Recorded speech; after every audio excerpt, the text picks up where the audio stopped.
Oh, this is Greg Allison, Green Greg's, coming to you on the waning hour of the 30th of March, 2021. Time on deck is 5,600 hours Central Daylight Time. Now, it just so happens that the Biden administration now seems to agree with the Trump administration that China may indeed be planning to take by force Taiwan. And this has a lot of ramifications. And the ramifications are whether or not the United States decides to actually defend Taiwan, because we have an implicit treaty with them. And what does that mean? What does it mean if we don't? And what has China been up to? That China just sent the largest ever flight of military aircraft into the air defense identification zone that Taiwan has set up. So they're in the territory that Taiwan considers theirs. And they're making almost daily incursions into it, but they just sent 20 military aircraft into this zone. And also China's, being very active in other areas, such as in the Philippines and off a reef there in the Spratly Islands, and the Senkaku Islands that are claimed both by China and Japan. So China has got very, very aggressive of late. What does it all mean? I mean, this is occurring while Korea's getting aggressive, while Iran is taking strikes, while Russia is making even more military flights that we're running sorties against. A lot of stuff's going on in the world right now, external to the United States. A lot of stuff is going on in the world right here inside the United States. There's all kind of other rumors about a certain bug that may be resurgent. And holy smoke, guys, the tensions inside this country are off the charts. The tensions outside this country are off the charts. So I'll bring you all this news as part of my eyes wide open and head on a swivel news, so that you will know that you need to be prepared, that you need to get ready for the things that could come, and that so you would share these videos with your friends, family, just to tell them, guys, look, there's too much going on not to be prepared. We really got to up our game, because these times are just nutso right now. I mean, it's like the horsemen, the apocalypse are mounted and riding. So pay attention, pay heed, get ready. I do a lot of videos on this channel about, how to grow your own food, how to eat from the weeds and trees. That's free.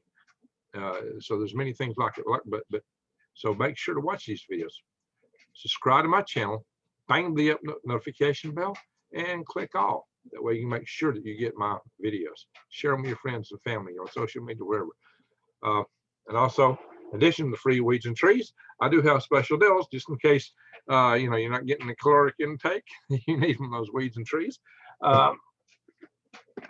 This is a special lightweight food that's it's got 25 years storage capacity. This is freeze dried. That's why it's so lightweight. This is actually inside this bucket a 2-week supply of food. You can get 2 of these for a little better than 20% off, or 1 which is 2 weeks for a little less than 20% off. 4 weeks, 2 weeks, 2 for 4 weeks, 1 for 1 for 2 weeks. Either way, this is great stuff. What comes in here is breakfast, lunch, and dinner. These are real meals you prepare, and you get 2,000 calories a day with breakfast. Also, it's got drinks and desserts, so it will make you a winner, I guarantee you. And these nice little pouches in here are easy to carry. You can put them. I busted one open. I didn't sell it right. So you can absolutely bug out with this stuff. These are easy to carry. You can put the pouches in your backpack. That was 4 servings, by the way, which is a whole lot easier to deal with than a couple of these cans, which are 2 servings each. So let me show you how to make a stove on those soup cans here real soon. That's something you can get out of them. All right, so go to prepwithgreg.com for that special. Prepwithgreg.com. Also, if you click on the My Patriot Supply logo on prepwithgreg.com, you're going to find all kind of other prepping supplies in there. But by going through prepwithgreg.com, even if you click it logo, it's going to help me and help you, because you need to be ready right now with all the things coming. Check it out, see what they got, see if there's something you like. That's what I said, just check it out, see if there's something there you like. You don't have to just buy the food. There's many other food options in there, including vegetarian, high protein, gluten-free, Once you get into their site, you can find many other ways and packages, whole year supplies, number 10 cans, many things. Enough of that. So let's get back to our story. In fact, I'm going to share some articles here, as I usually do at this time. I'm going to go share screen. Ding, ding, ding, ding, ding. So here it is.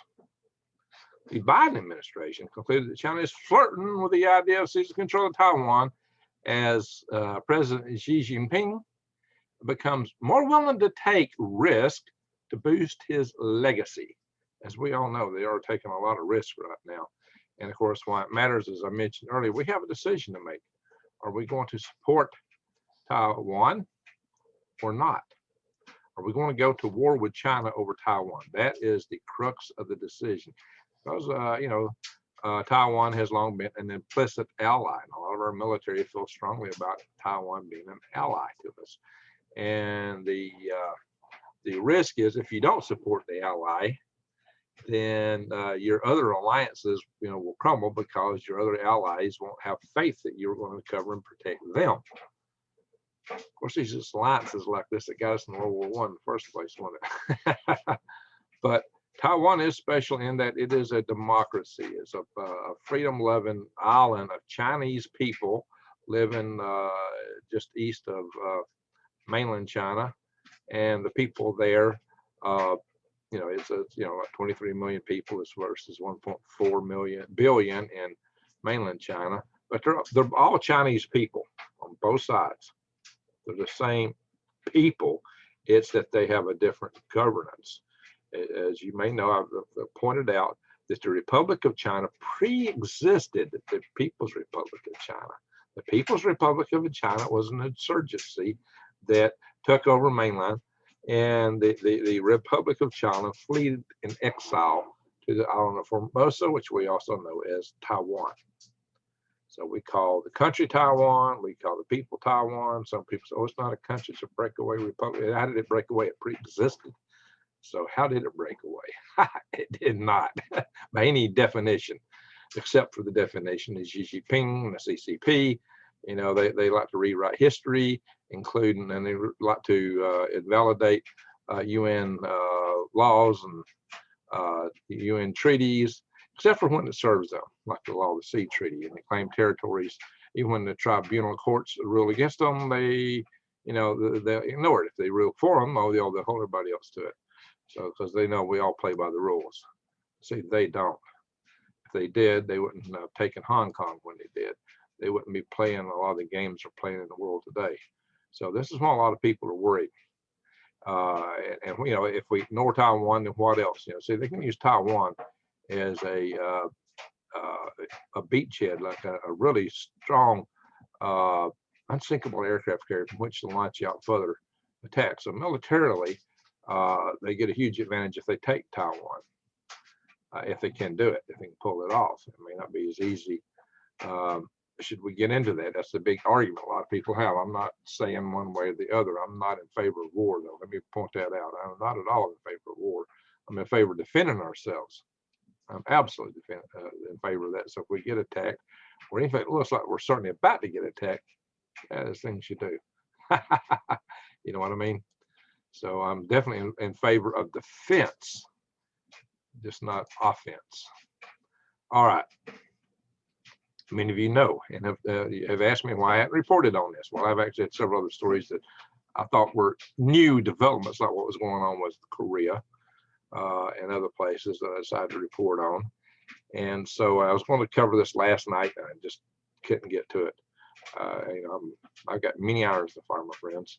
So yeah, 20 Chinese aircraft entered Taiwan's air defense identification zone, as I mentioned to you guys last Friday. This is the most it has entered. See, this is a picture of the H-6 bomber. It's a jet bomber. You can see it's got jet engines on it. It's kind of unlike the Russians. It has the big turboprops. The Island's Defense Ministry said it deployed missiles to monitor the incursion. We're going to talk more about that in a minute. So they've changed how they're not scrambling aircraft as much. So we're going to show that in another article. Marked the largest incursion to date by Chinese Air Force since Taiwan's Defense Ministry began disclosing almost daily Chinese military flights over the waters between the southern part of Taiwan and the Taiwan control Protus Islands and the South China Sea last year. See, what's really of interest is what they did is they actually flew over this Bashi Channel right here. This Bashi Channel. And what is thought about the Bashi Channel is that this is where U.S. warships would go. And this whole exercise was really probably an exercise on taking out U.S. warships that would be in that area as much as anything. Especially when you look at the mix of aircraft that they had in this exercise. See, yeah, here it says that, yeah, here's got it here. Chinese military was, it's thought that Chinese military was conducting exercises that would simulate the operation against U.S. warships that sail through the Bashi Channel. I mean, that's pretty typical. And if we were over operating them, definitely that's where they would be. So now here's what they had. So they had 4 nuclear capable H-6K bombers, which is what it showed you a picture of, 10 their J-16 fighter jets, and others. Okay, I got another breakout of these aircraft. That's not sufficient. There's another article here that shows a little better breakout because they had like anti-submarine aircraft. That's what's indicative of the fact that they were running an exercise simulating an attack on U.S. warships. And we'll show you that right here in this article. Get over here. All right, so what we got here? This is somewhere here. They got a breakdown of these ships, having aircraft. Here's the flight zone, flight patterns. There it is. I think, no, yeah. This is it right here. 6 J-10s, 4 J-16s, that's the bomber, 2 Su-30 multi-role fighters, and 2 Y-8 anti-submarine patrollers, and a Y-8 reconnaissance aircraft. So yeah, this is to give them intel on where other ships are located. Yeah, that's why you'd want a Y-8, is to tell you where other naval ships are located. And the anti-submarine patrollers, yeah, that cinches it right there. This was really not so much just an exercise against Taiwan. This was an exercise simulating an attack on American warships. And this is the flight patterns they flew around. See, this zone right here was a zone that Chinese, People's Republic of China, Chinese, or both Chinese, okay, aircraft used to not would chase, would cross over. This was understood. We don't cross this line unless we want war. Now they're just flying constantly over and around Taiwan, not directly over, but all around it. And that's what set up the tensions. It's almost daily. So that is where it's all at, my friends. I'm not going to read this article to you. It's very similar to the other. And you've probably already seen most of this because a lot of you guys are asking me about it. And now, it's just to show you the other dimensions of the tensions. Don't you like rhymes? I like them all the times. So China has warned the U.S. against crossing its red line after an American ambassador to visit Taiwan at the weekend, making it the first such official visit in the last 42 years. He wasn't the ambassador to Taiwan, he was the ambassador to Palo Island. Okay, John Hennessy Nyland, the U.S. ambassador to the Pacific Island nation of Palau, if I said it right, was part of the delegation that came to with the Palauan president. So he came to visit Taiwan, and our ambassador to that island went with him. And Beijing threw a fit. And they said, their reply was, I want to stress that the one China principle is universally recognized norm for international relations and a common consensus recognized, accepted, and practiced by the majority of countries in the world. Well, that may be changing. It's not recognized and accepted by the people of Taiwan, as I'm about to show you. Yeah, he said, this is the most sensitive, important issue in China-U.S. relationships. Our China principle is that the political foundations of the China-U.S. relationship, China firmly opposes any form of official interaction in the U.S. and Taiwan. This position is consistent and clear, Mr. Zhao said. So he goes on and on. So what are they going to do? They're going to like attack us because we sent an ambassador there? Yeah, so we crossed the red line. So what you do when we cross the red line? What are you gonna do, Red China? You gonna attack us just because we sent an ambassador? Come on. So it must stop. It must stop any official interaction with Taiwan. Refrain from sending any wrong signals to Taiwan independence forces and stop any attempt across the bottom line. And properly handle the Taiwan-related issues with prudence, lest it should damage U.S.-China relationship as well as peace and stability across the Taiwan Strait, Mr. Zhao across the United States. Really? Wow, like you're being really peaceful right now, and you're not doing anything provocative in the world at the moment, like flying all these aircraft around Taiwan and a simulation of attacking U.S. warships, or the simulated attack you ran against the USS aircraft carrier, the USS Roosevelt, or the simulations and videos you put out about attacking our territory of Guam. Come on, guys. Yeah, okay, or your incursions in so many areas right now, or your policies that you've established. You pass a law saying you can shoot anybody that's in any territory that you declared and decided is yours. If anybody else is in on a fishing boat, you could take it. Yeah, now you got a law that says you can do it. Well, that's your law on your side. Maybe the rest of the world don't agree with it. But look at this, guys. This is an article here which says independent support spikes. Bear the headline this week in the Taipei Times. One of my favorite erstwhile publishing hosts, according to this guy. So what is it telling us? It says that a striking 54% of the respondents to poll favored early independence from China. Of course, they are Chinese, and they call themselves Chinese. They call their country China sometimes, but they're talking about independence from the People's Republic of China. But they don't. Why do they have to be independent? They are a different government already. But they're saying they don't go with this one China. Oh, I hope I can just click the hyperlink. They don't want to go with this one China. Oh, I did. Oh, beautiful missiles. Oh my gosh. Horrible looking. Yeah, hit a hyperlink there. Okay. Well, look, you just click on China and you go to missiles. Interesting. Oh, now my article started popping around. So 54% favors early independence. And of course, where's that at here?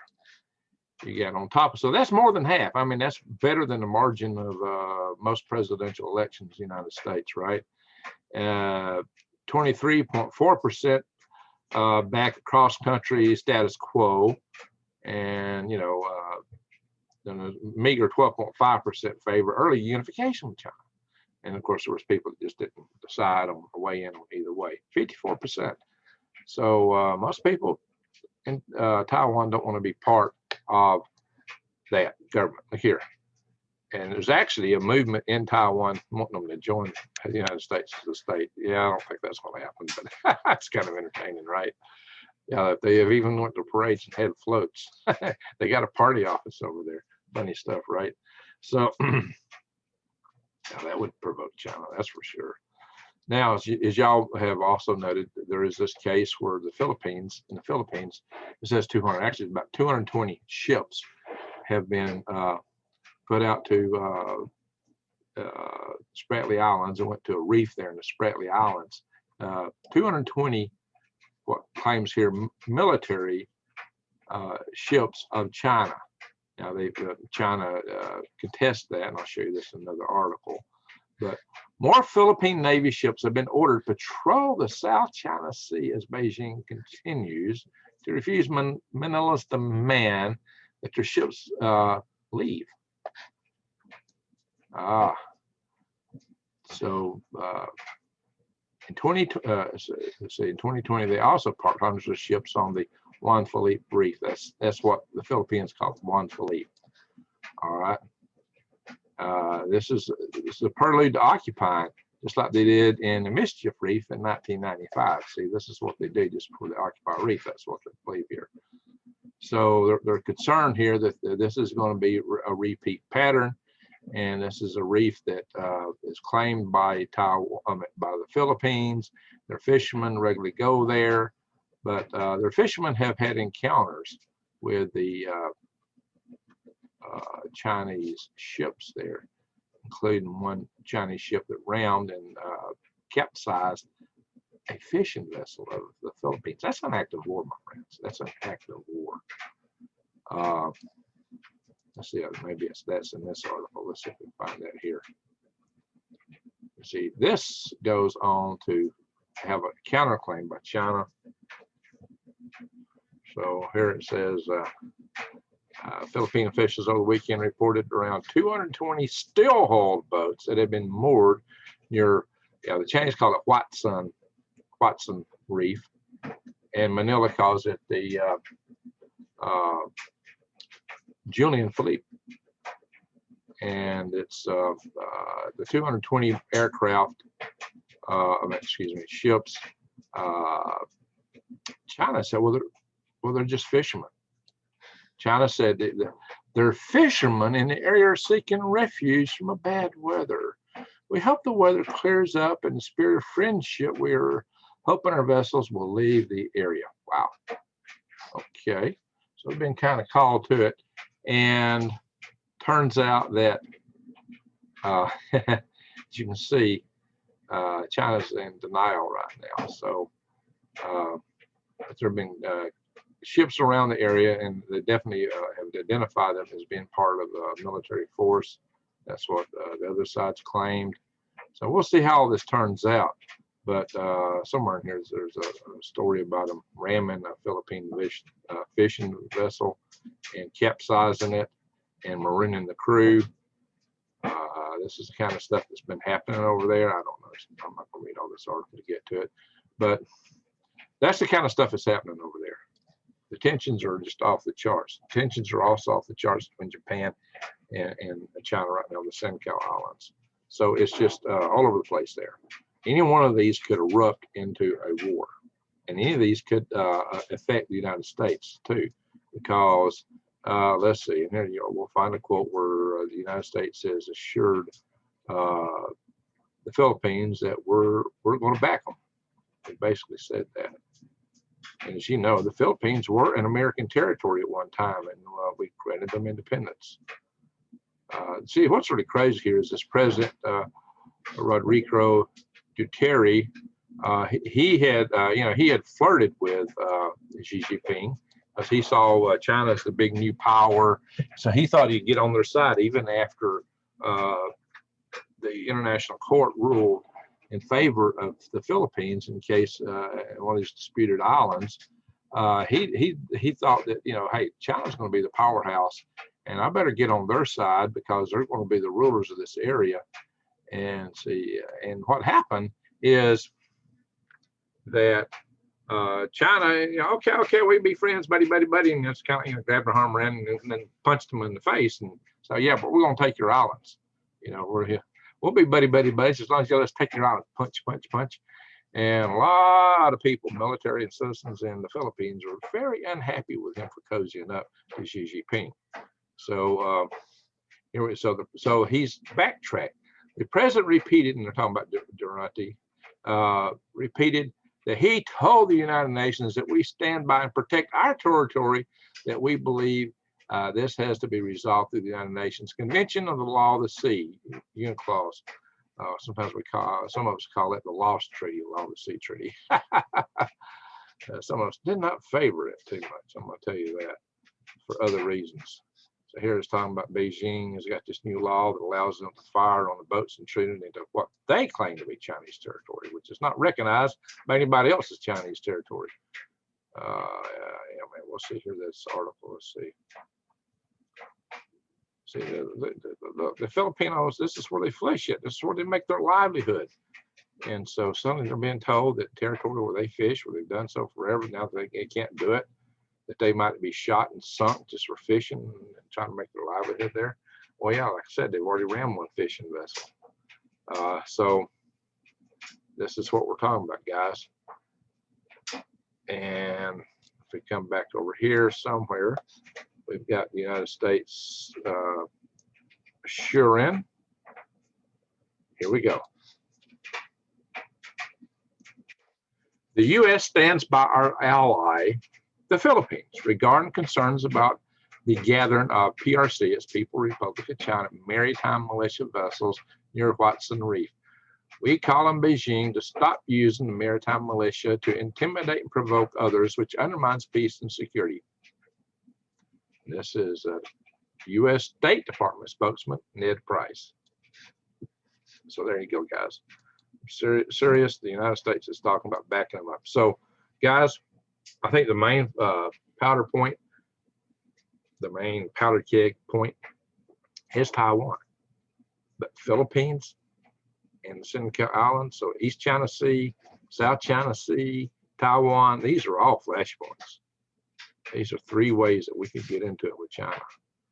I hope it don't happen. I hope somehow we keep cooler heads prevail. I hope that Taiwan becomes enough of a porcupine that the lion won't try to bite it. That's what I'm really hoping. But we'll see. Holy smoke, we're in crazy times, guys. You need to get prepared. That's what I'm telling you. You need to get prepared. But I have good news. We do have good news. Guess what? You know, hey, I'm a worm farmer, right? Well, the worm moon saved the world. The full, oh, shoot, she's the article, so quit doing that to me. The full worm moon helped break the logjam in the Suez Canal. How about that? The full worm moon broke the logjam. Let's see if we can get this ad out here. Okay. So, to get into this, so Craig, how did that happen? It just so happens is it led to what they call a high spring tide that don't have anything to do with spring. About 18 inches, which is 46 centimeters above normal for a normal tide on Monday. And that allowed them, it eased their process for straightening out and dislodging the ship, according to NASA. Since the spring tides have nothing to do with the season, it's a historical term for, from when tides spring forth during new and full moons. That's when you get to top tides. And then it goes further to say, while there are 12 to 13 full moons a year, only 6 to 8 or so show the tide high enough to do what was done Monday. So there you go, guys. It was the fortunate happenstance of the worm moon that allowed them to get that boat out of there soon. Hey, man, worms rule. You know, I proudly promote global worming. All right. So that's the good news. So that ship is free. There it is sailing, going down the canal. It got out of there. Now traffic can move through. Here's some kids celebrating when you can see it's parallel to the banks and not cattywampus. So the people there were happy. We're out. Something to give you a shout. So there's good news. It's not all bad news, guys. And furthermore, we may get through all these trials that we have in front of us, but there are just so many of them. We need to be ready. So did go to prepwithgreg.com, check out the great deals there, and also you can grow your own garden. So go to True Leaf Market, check out my links to True Leaf Market because you need to be growing your own food. They've got great seeds. They germinate. They're guaranteed. They're heirloom, non-GMO, and they give you instructions how to make them grow. And Greg said it so. All right, guys. So I know you have watched this video this late, but this far. I said, Greg, I'm happy that the worm moon allowed them to float that ship soon. I know you watched this long. All right, guys. Just hang on to your hats. Buckle up, because we're maybe coming into rough seas, all these international and domestic tensions. I just hope we find our way through it. And I know we will, because in the end, we win. Just the question is how rough the ride's going to be. How rough's the ride's going to be. So hang in there, my friends. But hey, I do want to end with don't go picking on people because they're Asian. And a lot of people doing that. That's not right. There's a lot of good people from Asia. A lot of smart, well-meaning people, even from the People's Republic of China. I've got friends from there, and they got good hearts. It's the government that's the issue, not the people, okay? Sometimes these people don't want what they got on top of their head. They have to deal with it. Maybe one day they'll find a way to get free of it. But yeah, there's good and bad people anywhere you go in the world. And you need, in any tribe, village, hamlet, race, religion, whatever, it don't make no difference. People are people. There's good and bad everywhere. There's smart people, and there's also good-hearted people, or people give you shirt off feedback. So don't use that as a criteria. Some people are out doing dumb things like attacking people on that basis. Don't do that. That's just boneheaded. So use your noggin for something more than a hat rack, which I'm fond of using mine for, right? So to be the change we want to see, you got to remember this: light dispels darkness, and love dispels hate. So go out and be the love light. Shine your love light to the world. That's one way that we can change this world, make it better.